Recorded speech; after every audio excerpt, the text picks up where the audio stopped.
Right, this is weird then. Right. And welcome to Marvel Mad episode. This one is nicely titled as Comic Book Corner or Comic Corner. And I'm just here because none of the others really read comic books like me, sort of thing.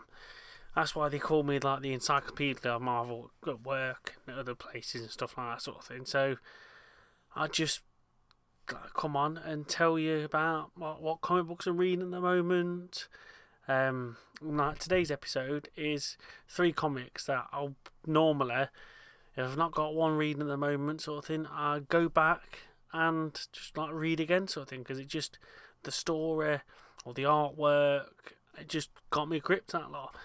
So we'll start off with the first one that one of the first ones I normally go back to and read that lot is called Marvels. It was released in 1994, but obviously I didn't read it then when I was in 1994 because I've been like 3-4 years old. I didn't read it till probably the 2010s sort of thing, or in the 2010s years and that lot. And it's basically like a comic book but set in like everyday lives, like mine and yourself sort of thing. And it's like seeing like the events. It's set from 1939 to 1974, and it's like seeing events that happened in Marvel's history and stuff like that, like play out in front of everyday people. So like you see like the very first things you see like the Submariner and like Human Torch like appearing out of nowhere, and they call them like the first Marvels sort of thing. Then you obviously see Captain America, and he goes off to World War Two, and you see like the heroes, or the Marvels I should say, they all joining the alliance forces, battling against Hitler and stuff like that sort of thing. Then it jumps to the 1960s, and obviously we all know a lot happened in the 1960s with comics, stuff like that for Marvel. So you see like the rise of the Avengers, obviously Captain America been brought back. You see the rise of the Fantastic Four.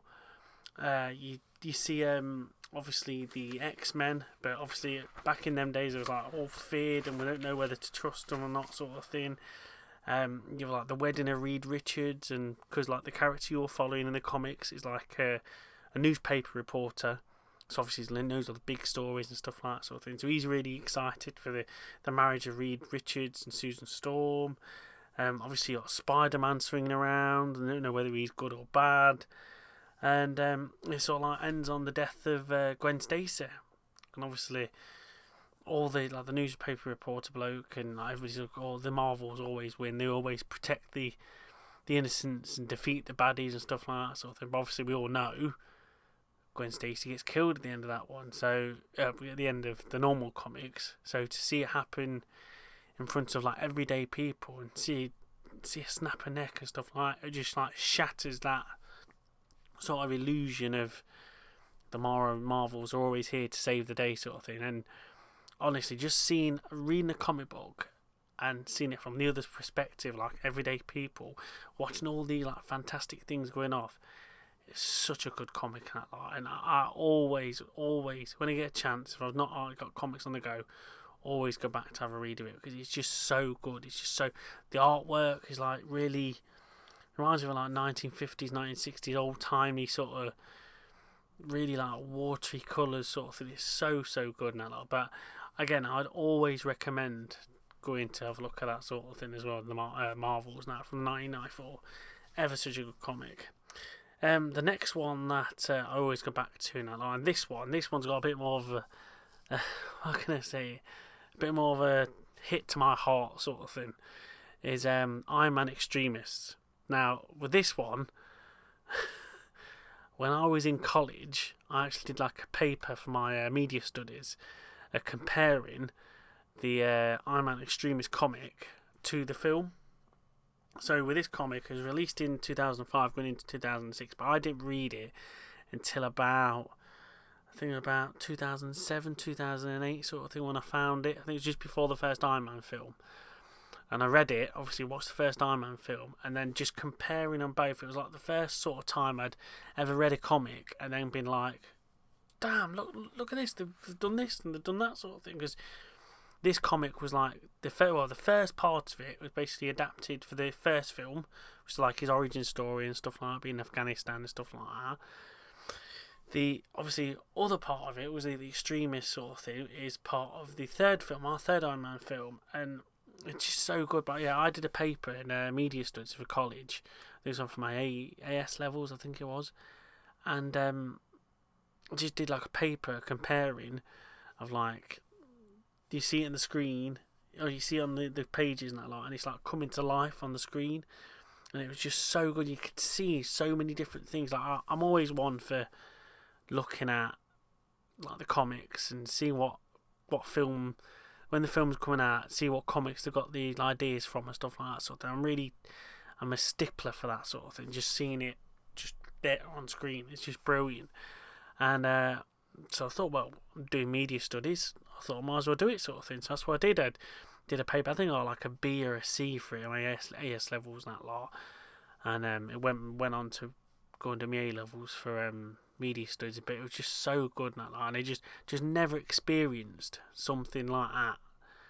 Just jumping off the page and going into the screen. I absolutely loved it. And I always, that comic always holds a thing to my heart sort of thing. Because it was just so gripping, that sort of thing. I couldn't put it down, and seeing it come out on the big screen that lot, and like seeing in the comics, like, no spoilers, no, it's a comic, it's been out for ages, but in the comics, like he has to take the extremist virus himself and become stronger to defeat the enemy Malin, I think it was called, who's like the big bad for the extremist series, and just seeing him like take it, and then when he's like fully come out of it, because like goes into a cocoon, because you think he's dead, and he comes out of it sort of thing, and you can literally just think, and the Iron Man suit's coming out of his bones, and these little holes in him, it just comes out of him sort of thing, like forms around him.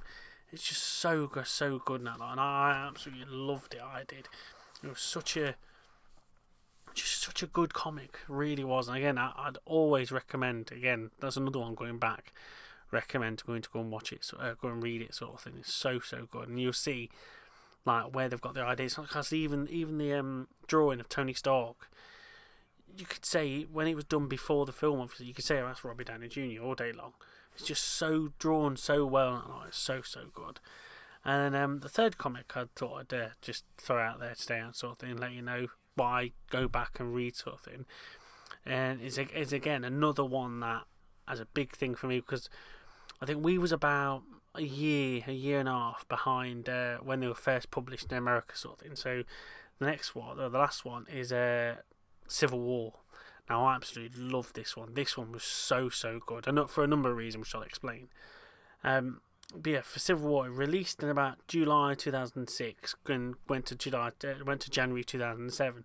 But we was about a year or year and a half behind sort of thing. So I used to get, I think I've got an example of one here. So they're called Marvel Essentials now, like that. But they used to be called like Marvel Collection. You had 3 stories in one. I used to get these every month, and literally with this story, I was following it beat for beat, issue for issue, and it was just so good. It left you. The story was just so gripping. It was like Goliath gets killed in it by Thor, and you think it's Thor, but it's not. It's not. It's an android Thor. I was, again, you know what I'm like. I'm Captain America all day long, but I'm Team Cap, and just seeing him get arrested at the end, and it's just so good in that light. And like I say, I was like every month, beat for beat, just watching it unfold in front of me. That lot. Now I've obviously got my Where is it? I ain't got the book with me, but Marvel graphic novel collections that lot. So I've got them with me like that now, and I just go back to it every now and again just to read it, because it's just so good. And then you see it like being adapted into like the Captain America Civil War film. Obviously they couldn't use all the Fantastic Fours or your X-Men characters, and obviously Thor and Goliath and stuff like that sort of thing. They couldn't obviously use them for different reasons. But again, I thought that film was amazing. That's like one of my top films. I like my top 5 films, along with like the Avengers films and stuff like that. I absolutely loved that film, and how they did it was just so good. And then you see it be portrayed in other games and other things as well. Like in the games, it's portrayed in the Marvel Ultimate Alliance game, Marvel Ultimate Alliance 2, game. I think it was on the PlayStation, where you could literally go through that beat for beat, and then you come into a split road where you can either be pro registration with Iron Man or anti registration with Captain America. You know what I'm like? I'm gonna pick Captain America all day long, and I'm fighting through the story mode on that, being as Cap, and it's just so good. And then obviously there's references, and there's actually achievement in it in Marvel vs. Capcom 3 Fate to Two Worlds. If you're playing for Iron Man versus Captain America, that law, if whoever wins that, you get an achievement saying whose side are you on, which was like the tagline for the comics. And it was just so good in that law. Again, it's something I'd always go back and read, and I just loved it, to be honest, that lot. So yeah, that's 3 of the comics that I go back and read every now and again when I've not got any other comics going to go, and it's few and far between, because obviously you see on my comics in the background are loads of them sort of thing. But yeah, that'll do it for another episode of Comic Corner, and thank you for joining me. So I'm not used to doing solo videos, so please be nice and like and share and subscribe and that lot, and yeah, give me any feedback if you want, because I ain't got a clue if I'm going to do it right or not. I'm not used to solo videos, so I'll try my best, and I'll take anything as I get. Just see how we go. But yeah, that is it from me. Thank you very much for joining me, and I'll see you again another time on any other sort of episodes of Marvel Mad, or another episode of Comic Corner. So thank you very much, and goodbye.